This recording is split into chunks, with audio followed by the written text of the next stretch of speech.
नमस्कार, मैं हूं आपके साथ श्वेता मिश्रा अवस्थी और आप देख रहे हैं बिग फाइट लाइव। सियासत में कब कौन किसका हो जाए ये कहा नहीं जा सकता है।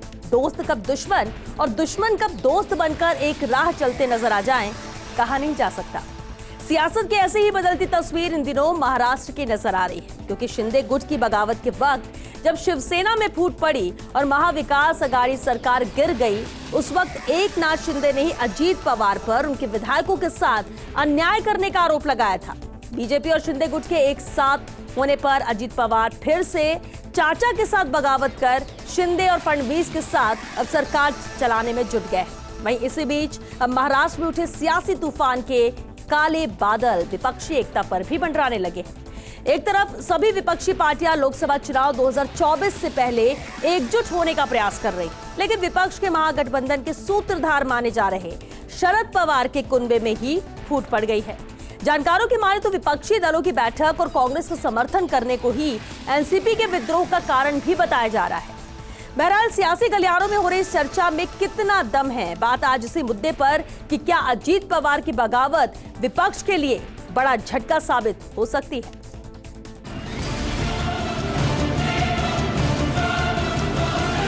मागणी करू शकतो आणि ते नेता पदावर बसू शकतो। जे नरेंद्र मोदी साहेबांचं नेतृत्व आहे, त्या नेतृत्वाखाली देश जो आगेकूच करतोय,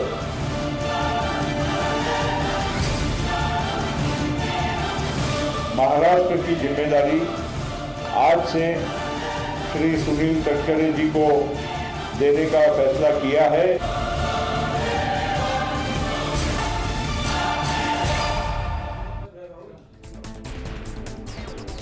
और इस खास मुद्दे पर चर्चा के लिए हमारे साथ खास मेहमान जुड़ चुके हैं। हमारे साथ हैं बीजेपी विधायक रामलाल शर्मा जी, कांग्रेस नेता आरसी चौधरी जी भी चर्चा में शामिल हुए हैं, एनसीपी प्रवक्ता जमाल शेख भी चर्चा में शामिल हुए और कुछ ही देर में पॉलिटिकल एडिटर योगेश शर्मा जी भी जुड़ेंगे। बहुत स्वागत है आप सभी का बिग फाइट लाइव में।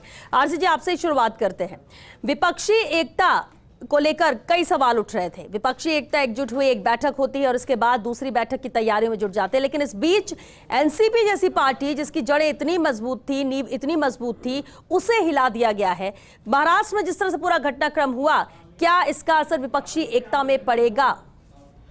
श्वेता जी, मुझे फरवरी 2023 का देश के प्रधानमंत्री का देश की संसद के अंदर वो वक्तव्य याद आता है, जब अपनी छाती को थपथपा के वो कह रहे थे कि एक अकेला करोड़ों पे भारी। हिंदुस्तान के 140 करोड़ जनता को वो उस दिन भी देश की संसद से ललकार रहे थे कि जहां देश जिन जिन राज्यों के अंदर जनता जनादेश नहीं देगी, उन राज्यों के अंदर भी जनता के जनादेश को कुचल के शासन वो ही करेंगे। ये अहंकार बोल रहा था उनका। और उन्होंने कहा कि जब हमारा जो गठबंधन, जो विपक्ष की राजनीतिक दलों का पटना के अंदर जो सम्मेलन हुआ था, उस सम्मेलन को लेके भी उन्होंने 29 जून को क्या क्या कहा था, आप सबको याद होगा।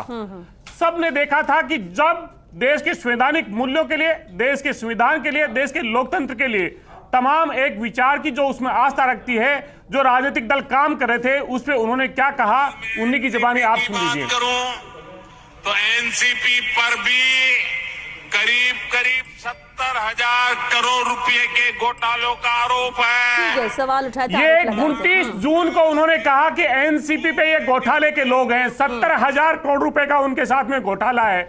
और वही एनसीपी के नेता को आज महाराष्ट्र के अंदर भारतीय जनता पार्टी के नेता देवेंद्र फडणवीस की अगुवाई के अंदर उप मुख्यमंत्री बनाया जाता है। मैं उन तीनों मंत्रियों का जिक्र करना चाहूंगा। अजीत पवार जी, जिन पे कोऑपरेटिव बैंक के स्कैम के घोटाले की चर्चा देश के प्रधानमंत्री करते हैं, वो इरिगेशन घोटाले की चर्चा करते हैं जिन पे जांच जारी है।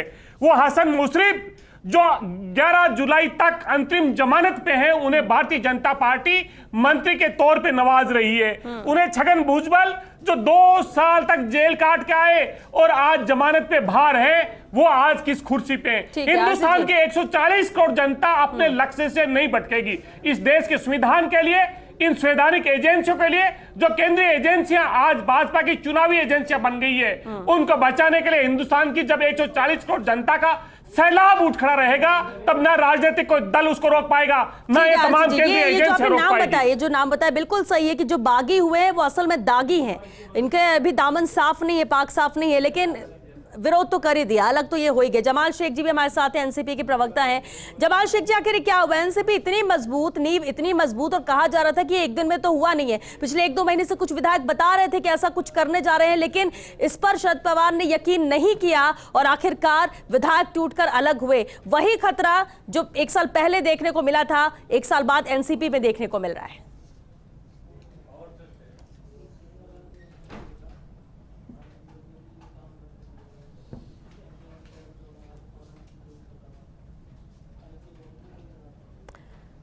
जमाल शेख जी, वापस आपका रुख करेंगे, आवाज साफ नहीं आ रही है, लेकिन योगेश शर्मा जी भी हमारे साथ जुड़ चुके हैं। योगेश जी, अहम सवाल तो यही है कि जो दावे यहां पर अजीत पवार कर रहे हैं, अब वही लड़ाई होगी कि एनसीपी आखिर पार्टी किसकी, और एक जो नया फॉर्मूला वो लेकर आए हैं उसको लेकर क्या कहेंगे कि अध्यक्ष तो शरद पवार बने रहे, बाकी एनसीपी पार्टी एक नई तरह से पार्टी बने? देखिए, मुझे लग रहा है कि पॉलिटिकल ड्रामा भी हो सकता है। शरद पवार कूटनीति के दक्ष प्लेयर माने जाते हैं, और न केवल महाराष्ट्र की राजनीति बल्कि देश की राजनीति में भी वो एक अलग तरह के राजनीतिक योद्धा कहे जाते हैं। और पूरा मराठवाड़ा, पूरा महाराष्ट्र का इलाका जानता है कि शरद पवार किस तरह की सियासत करते हैं। यहाँ कहा जा सकता है कि चाचा को भतीजे ने गुगली दे दी, लेकिन मुझे लगता है कि अंततः शरद पवार वो बाजी खेलेंगे जिसकी उम्मीद नहीं की जा सकती। आपको ध्यान होगा, कांग्रेस के अंदर एक दौर था जब तय हो गया था कि सोनिया गांधी देश की प्रधानमंत्री बनने जा रही हैं, उनके नाम पर मैंडेट मिला, और उसी वक्त शरद पवार ने एक नया राग अलाप दिया कि विदेशी मूल की महिला को प्रधानमंत्री का पद नहीं मिलना चाहिए, और एक नई बहस को उन्होंने जन्म दिया, और सोनिया गांधी प्रधानमंत्री बनने से रह गई। और ये कहा जा सकता है कि उन्होंने अपने पद को लेकर कोई ऐसी जिद्दोजहद भी नहीं की, और स्वेच्छा से अपने पद को उन्होंने इस पद को अपनाने से इनकार किया और मनमोहन सिंह को का नाम आगे किया। ये उनकी एक राजनीतिक चातुर्य सोनिया गांधी का उस समय रहा कि उन्होंने पद प्राप्ति के लिए कोई लालसा नहीं दिखाई। लेकिन ये कहा जा सकता है कि यहाँ पर महाराष्ट्र में जो कुछ हो रहा है वो पद प्राप्ति के लिए हो रहा है। अजीत पवार लगातार डिप्टी सीएम बन रहे हैं, 5 बार वो डिप्टी सीएम हो चुके हैं अब तक। तो ये कहा जा सकता है कि किस तरह की राजनीति हमें महाराष्ट्र में दिखाई दे रही है। ये साफ तौर पर दल बदलुओं के राजनीतिक इतिहास और वर्तमान पर इंगित करती है। ये तो अशोक गहलोत है राजस्थान में, जिन्होंने एक बड़ा डैमेज, एक बड़ा डेंट राजस्थान में होने से रोका था। यहाँ भी राजस्थान में सरकार गिरने की पूरी तैयारी थी, या कमोबेश तैयारी हो चुकी थी, लेकिन अशोक गहलोत का राजनीतिक चातुर्य था कि राजस्थान में उन्होंने बचाया। इतना ही नहीं, महाराष्ट्र के पुराने घटनाक्रम के वक्त भी महाराष्ट्र के कांग्रेस के विधायक जयपुर आए थे, यहाँ पर उनकी बाड़ेबंदी हुई थी, तब भी अशोक गहलोत ने महाराष्ट्र की कांग्रेस की मदद की। लेकिन यहाँ सवाल ये खड़ा होता है कि किस और महाराष्ट्र की राजनीति जा रही है। एक और बीएमसी, जो सबसे बड़ा पूरे देश का नगर पालिका का सबसे बड़ा संस्थान है, कहा जाता है कि बजट इतना है कि हमारे राजस्थान का स्वास्थ्य महकमे का जितना बजट हो। फिर भी ये कोशिश है कि Shiv Sena Uddhav Thackeray group, Shiv Sena Eknath Shinde group, NCP Sharad Pawar group, NCP Ajit Pawar group. लेकिन यहाँ सबसे ताज्जुब की बात जो मुझे लगती है, चाचा भतीजे की जंग के बीच प्रफुल्ल पटेल का उधर जाना, बीजेपी के साथ जाना, ये चौंकाने वाला था। कि प्रफुल्ल पटेल वो शख्स है जो हमेशा से ही शरद पवार के संजय की भूमिका में रहे हैं। संजय मतलब शरद पवार को पूरे देश की राजनीति या कुछ भी कहा जा सकता है, इधर से उधर रणनीति और कूटनीति काम हमेशा प्रफुल्ल पटेल के हाथों में रहा। ये बरसों से हम देख रहे हैं उनको। देखा जा रहा है कि बागी तो हुए प्रफुल्ल पटेल भी, बिल्कुल ये नाम चौंकाने वाला था, लेकिन कहीं ना कहीं दागी प्रफुल्ल पटेल भी हैं, वो भी रडार पे हैं जांच के, और इस लिहाज से भी ऐसा देखा जा रहा है कि ये भी एक वजह बन सकती है कि ये उधर जाना उन्हें ज्यादा सेफ साइड लगा हो। मेरा रामलाल शर्मा जी भी हमारे साथ जुड़ चुके हैं, बीजेपी विधायक। रामलाल जी, घटनाक्रम जो पूरा महाराष्ट्र का हुआ, इसका सूत्रधार कौन है? क्योंकि बार बार सवाल उठ रहे हैं कि पार्टियों को, विधायकों को तोड़ना, अपने साथ मिलाना, ये सब में माहिर बीजेपी है और उसी ने ये खेल किया। तो खेला किया किसने है? क्या पहले से अंदरूनी तौर पर चीजें ठीक नहीं चल रही थी और उसी का परिणाम हुआ जो कल हुआ?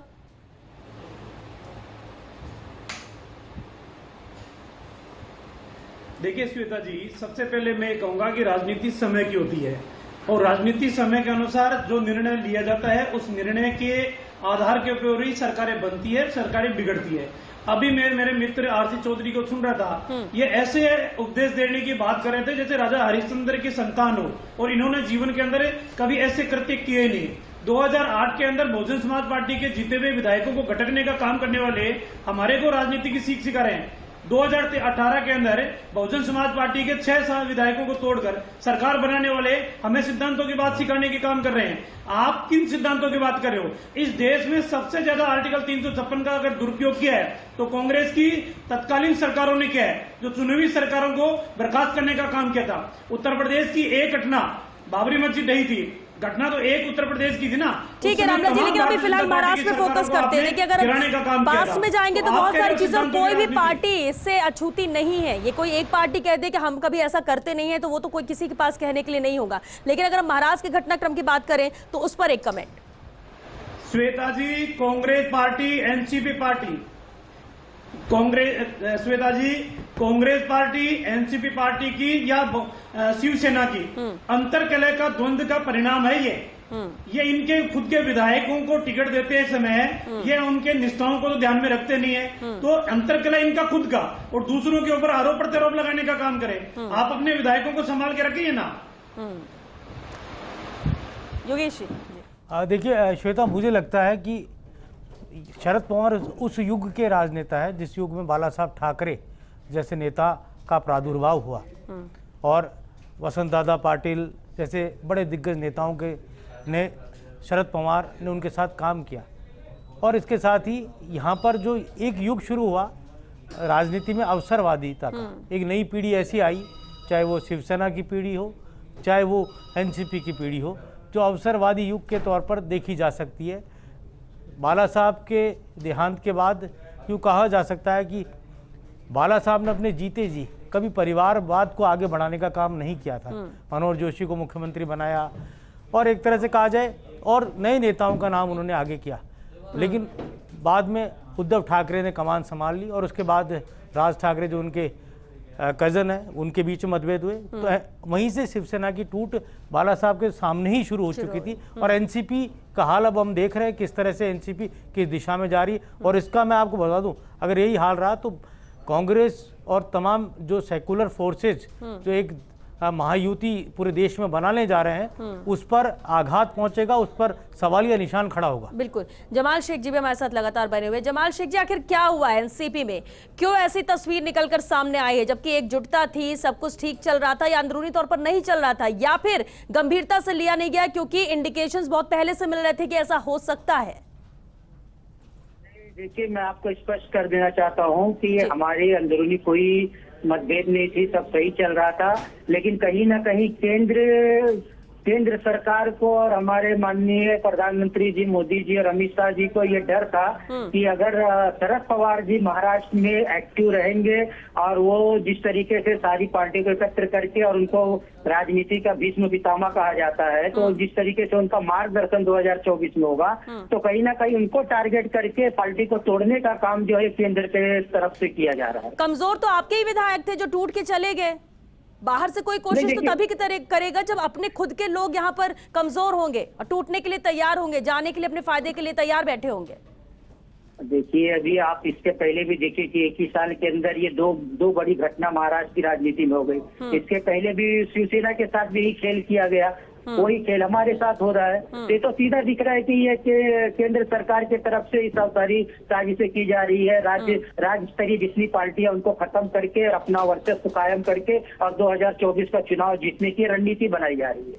मुंबई का किला हिल गया है तो अब ये माना जाए कि विपक्षी एकता जो है उस पर सीधे तौर पर प्रहार है। ये प्रहार तो है, लेकिन उनके किसी भी प्रहार से फर्क नहीं पड़ेगा क्योंकि विपक्ष की एकता मजबूत है और अच्छी तरीके से उभर के आएंगे। और जो ये घिनौना राजनीति देश में चल रहा है इससे लोग भी त्रस्त हो चुके हैं और उनको समझ में आ चुका है कि देश में किस तरीके की निचले स्तर की राजनीति चल रही, तो इसका परिणाम जनता 2024 में जरूर देगी।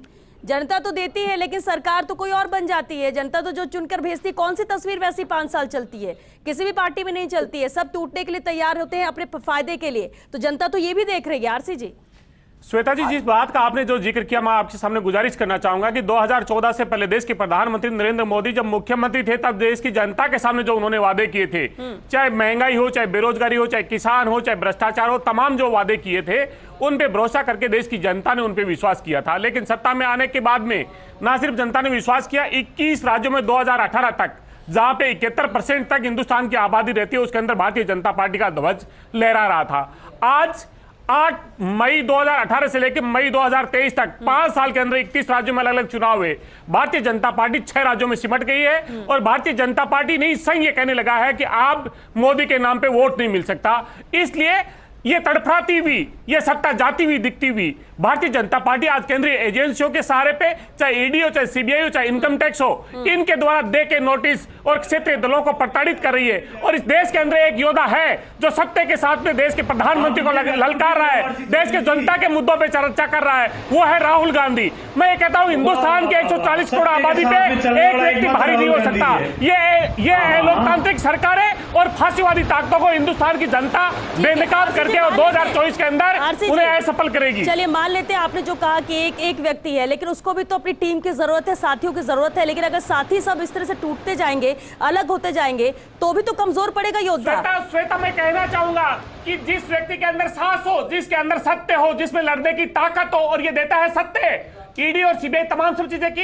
अभी हमारी 17 और 18 को विपक्षी दलों की मीटिंग है बेंगलोर के अंदर। मैं कह रहा हूं इससे पहले भी तेजस्वी यादव को 12 जुलाई को सीबीआई ने चार्जशीट में नया नाम दाखिल कर दिया। तमाम उन विपक्षी दलों को शामिल करेंगे, प्रताड़ित करने का प्रयास करेंगे। लेकिन देश की जनता की जो हुंकार है उसको कोई नहीं दबा सकता। ठीक है, इसी पर कहना पड़ेगा। इसी की प्रतिक्रिया ले लेते हैं रामलाल जी से, प्रतिक्रिया ले लेते हैं। आरसी जी आपने जो कहा इसी पर प्रतिक्रिया रामलाल जी।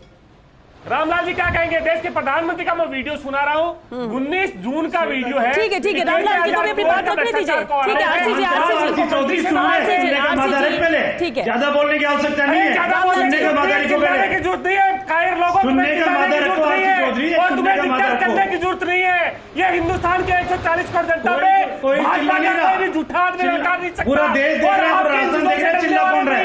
ठीक है पागल हो गए, अच्छे लोगों को दिखाओ, हिंदुस्तान की जनता अच्छे लोगों को दिखाओ। आरसी चौधरी मानसिक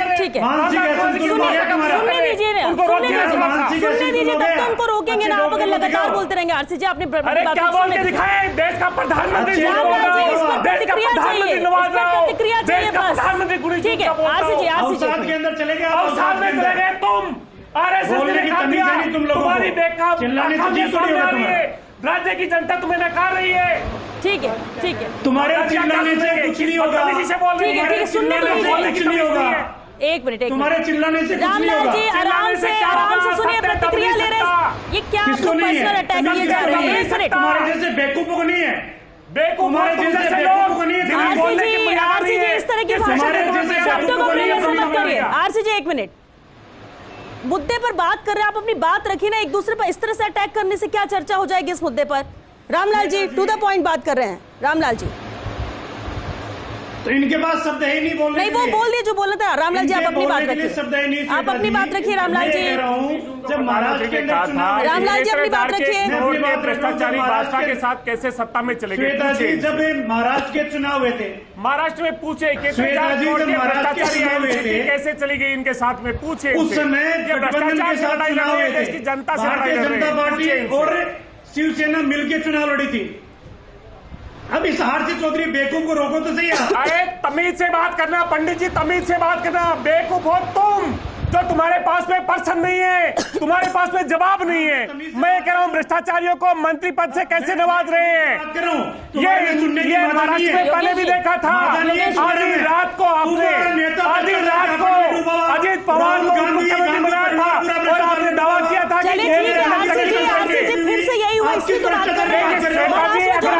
बोलने का साहस नहीं रख सकते। मेरा अपमान इस चैनल पर नहीं हो रहा। रामलाल जी क्या शब्दों का प्रयोग करें? आप रामलाल जी बार-बार ही कह रहे हैं, टू द पॉइंट बात करिए ना। किसी पर ऐसी चर्चा नहीं हो सकती सर। किसकी बात कर रहे हो? डिबेट में ऐसी चर्चा नहीं हो सकती है, ऐसे शब्दों का प्रयोग नहीं।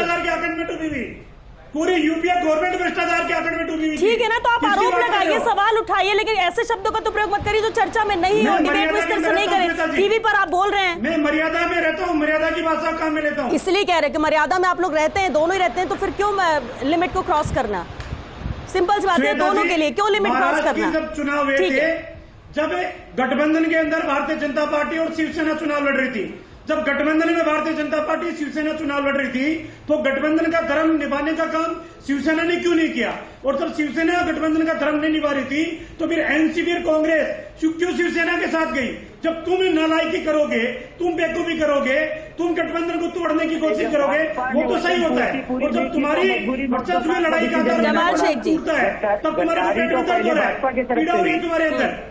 उन्होंने अढ़ाई साल का जो रखा था प्रस्ताव, उस प्रस्ताव को उन्होंने मेजोरिटी मिलने के बाद नकार दिया। ठीक है श्वेता जी, देवेंद्र फडणवीस जो महाराष्ट्र के मुख्यमंत्री थे, दूसरे पर उन्होंने सवाल तो चुनावी उठा रहे सभाओं में कहा था 2024 के मद्देनजर अजीत पवार पे सिंचाई घोटाले के आरोप है। आरसीजी एक मेरी मिनट, बात तो करने दीजिए, नहीं प्लीज एक मिनट, अब योगेश जी भी है ना, उनसे भी तो रिएक्शन है। 2024 के मद्देनजर क्या वाकई में विपक्षी एकता पर यह प्रहार है? अभी बैठक जो 17-18 को होने जा रही है, क्या ये और मजबूती के साथ सामने आएंगे या फिर टूटते बिखरते हुए नजर आएंगे, या फिर कोई एक डर? देखिए, विपक्षी एकता को मुझे लगता है इस घटना के बाद और धार मिलेगी। अब वो ज्यादा मुस्तैदी और तेजी के साथ एक साथ जुटेंगे, ये तय बात है, क्योंकि एक फेस के तौर पर अब उनको राहुल गांधी नजर आने लगा है। ये बात तेजस्वी यादव ने बिहार में कही थी और भी कई नेता कह रहे हैं इस बात को लेकर। लेकिन जरूरी है कि और जो घटक है, जो कहा जा सकता है कि नरेंद्र मोदी या बीजेपी का साथ नहीं देना चाहते, वो क्या साथ आएंगे? अभी तक के राजनीतिक सिनेरियो में नरेंद्र मोदी के सामने चुनौती देने वाला अगर कोई व्यक्ति है तो राहुल गांधी है। लेकिन राहुल गांधी तभी सक्सेस हो सकते हैं जब इन जो राज्य हैं, चाहे राजस्थान, मध्य प्रदेश, छत्तीसगढ़, और राजस्थान और छत्तीसगढ़ में अगर वो कांग्रेस का अपना राज बचा लेते हैं, तो निश्चित तौर पर वो एक बड़े चेहरे के तौर पर देश की राजनीति में एक चमकते सूरज की तरह नजर आएंगे। और अगर यहाँ राज ही सिंधी पट्टी में नहीं बचा पाएंगे, तो निश्चित तौर पर रामलाल शर्मा जो बात कह रहे हैं, उन बातों को और वजन मिलेगा। और अगर ऐसा नहीं हो पाया तो आरसी चौधरी जो बात कह रहे हैं, उन बातों को वजन मिलेगा। लेकिन योगेश जी, एक बात और कही जा रही है कि ये महज झांकी है महाराष्ट्र, आगे अब किसकी बारी? क्या वाकई में इस तरह की सिचुएशन, ऐसी तस्वीर दूसरे राज्यों में भी बन सकती है? देखिए, आपको ध्यान ये है कि महाराष्ट्र वो राज्य है जहां पर भारतीय जनता पार्टी के विचार परिवार मात्र संगठन का मुख्यालय है। नागपुर में ही राष्ट्रीय स्वयंसेवक संघ का मुख्यालय, और महाराष्ट्र से बड़े बड़े लीडर्स निकलते हैं। तो ये पूरी तरह एक कहा जा सकता है कि अपने आप में बहुत बड़ा घटनाक्रम है। लेकिन अभी जिस तरह से ईडी, सीबीआई की ओर से कार्रवाइयां हो रही है, वो निश्चित तौर पर सेकुलर जो दलों का जो गठबंधन होने जा रहा है, उस पर एक तरह से कहा जा सकता है कि उस पर आघात पहुंचने वाली स्थिति है। तो किस तरह से भारतीय जनता पार्टी का जो उगता सूरज है, उसको क्या चुनौती सब मिलकर दे पाएंगे, ये 2024 का बड़ा सवाल है। बिल्कुल बिल्कुल, बेहद अहम सवाल है, क्योंकि वक्त खत्म हो चुका है। बहुत शुक्रिया आप सभी का इस चर्चा में शामिल होने के लिए। तो देखिए, इतना तो तय है कि पार्टियां सब है, एकजुटता की बात करने वाले एकजुटता की कोशिश कर रही हैं, तोड़ने वाले तोड़ने की कोशिश कर रही है। लेकिन ये तो आप ही के विधायक है जो टूटने को तैयार हो जाते हैं और ऐसी तस्वीर बन जाती है। अब देखना होगा कि ये जो विपक्ष की एकता की बात हो रही है, क्या वाकई में और ज्यादा धार इसे मिलेगी, और ज्यादा मजबूती के साथ ये एक साथ आएंगे, या फिर किसी डर, दबाव या अपने फायदे के लिए वापस कोई और टूटने जैसे राज्यों में तस्वीर भी देखने को मिलेगी। ये आने वाला वक्त बताएगा। लेकिन महाराष्ट्र में जो हुआ वो चौंकाने वाला जरूर था। चलिए, इसी के साथ बिग फाइट लाइव में आज के लिए बस इतना ही। नमस्कार।